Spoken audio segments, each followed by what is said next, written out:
Today I'm going to show you how to make sourdough pumpkin bread, shaped like a pumpkin.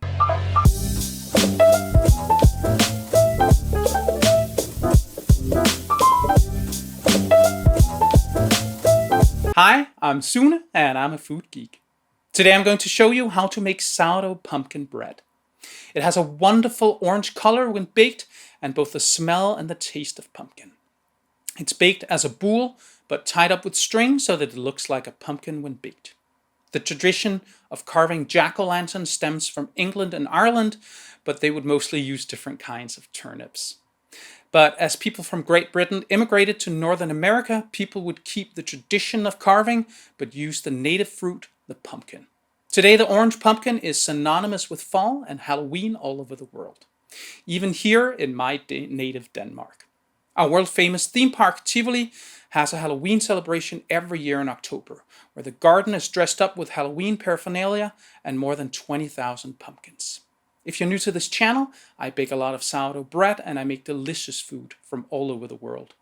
My goal is to show you how to get the most out of every ingredient, and I want to teach you how to do that in simple and understandable steps. So join me by subscribing and ringing the bell so you won't miss any future videos. The bread that we're baking today is 80% bread flour and 20% whole grain wheat flour. The hydration is 70%, but since pumpkin puree is almost 90% water, if your flour isn't very absorbent, you may want to change that to 65 or even 60%. The inoculation is 20%. Here it's early fall and my kitchen is still pretty nice and warm, but if yours is colder, you should use 30%. There's 20% pumpkin puree. It's both important for the color and the taste. I used Libby's, as I'm sure most of you already know. That's the one I use for my pumpkin pie as well. There's a link in the description for that one.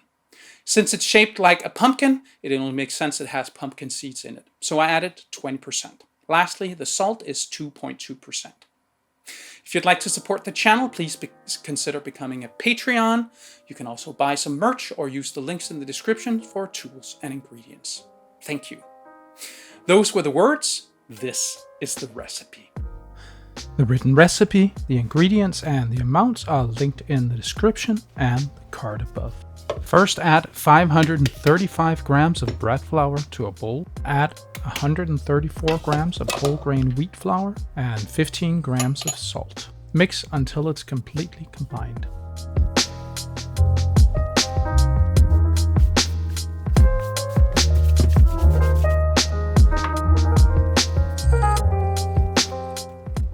Then add 134 grams of sourdough starter and 134 grams of pumpkin puree. Then add 448 grams of water. If you want the hydration to be 65%, use 411 grams of water, or if you want the hydration to be 60%, use 374 grams of water. Remember, you can always add more water, but you can't take it out of the dough again. Mix the dough until all the flour is hydrated. Remember, it may take a little while for the water to leak out of the pumpkin puree into the dough, so be patient.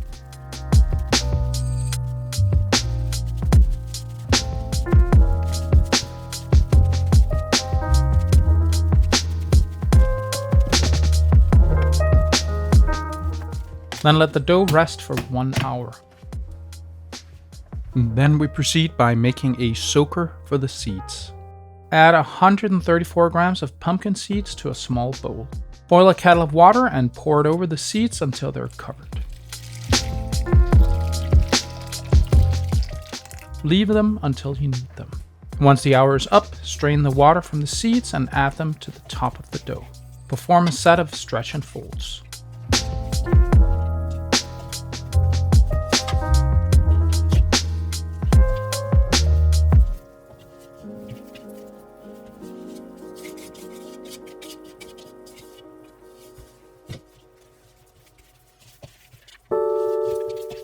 Leave the dough to rest for 30 minutes. Then perform the second set of stretch and folds.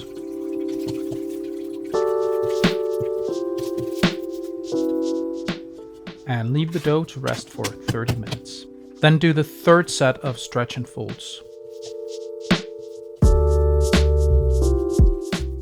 After that's done, do a window pane test. test. If it passes, put the dough into a proofing container, otherwise let it rest for another 30 minutes and then put it in the container.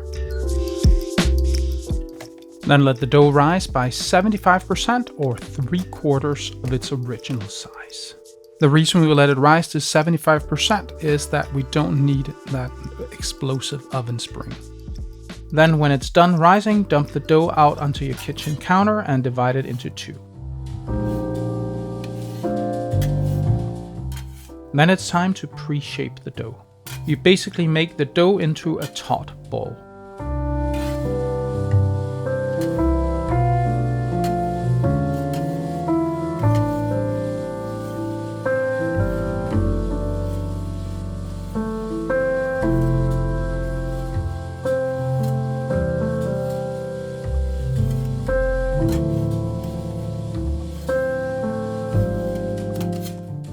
After you're done with the pre-shape, let both balls rest for 20 minutes. Then proceed with the final shape, which is the same as the pre-shape, but go for a pretty taut surface. Then put each ball into a Banneton and then a bag and put it into the fridge for at least 8 hours, but up to 48 hours. Then when it's time to bake, put your Dutch oven in the oven and heat it to 230 degrees Celsius, 450 degrees Fahrenheit. Prepare 8 pieces of butcher's twine at about 30 centimeters, 14 inches length. Once the oven is hot, grab the dough from the fridge and dust the bottom with lots of rice flour. You don't want the ball to stick to the peel.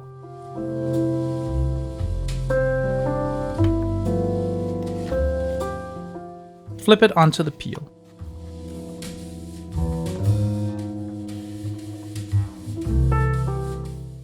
Sneak a piece of twine under the bread and tie it at the top.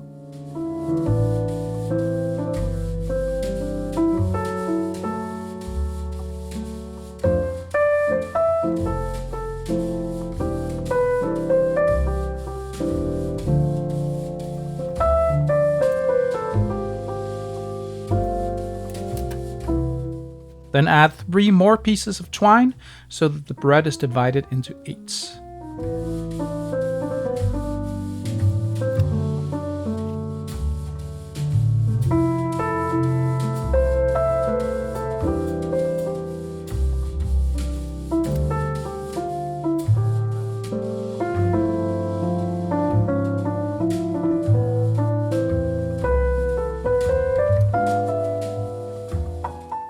Grab the peel and add the dough to the Dutch oven. Put the lid on top and bake for 20 minutes. Then remove the lid and bake for 20 minutes more to let the bread brown. Grab the bread from the oven and put it on a wire rack. Wow, that looks great. Repeat with the other bread.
A bit lopsided, but gorgeous nonetheless. Time to look at some beauty shots.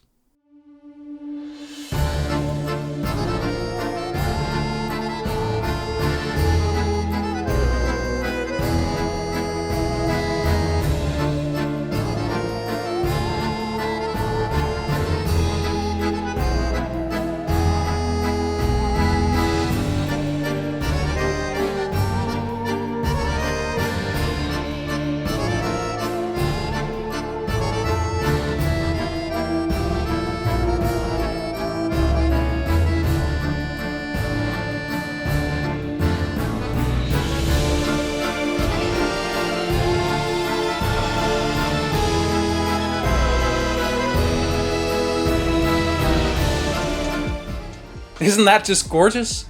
The orange color in both the crust and the crumb is amazing. The pumpkin puree makes the crumb very soft, but the crust is still super crispy. The whole cinnamon, when baked, gives off an amazing aroma that matches perfectly with the pumpkin. You can eat this bread as it is, with cheese or meats, or with cinnamon butter. It's all super delicious. I hope you learned something today. See you next time.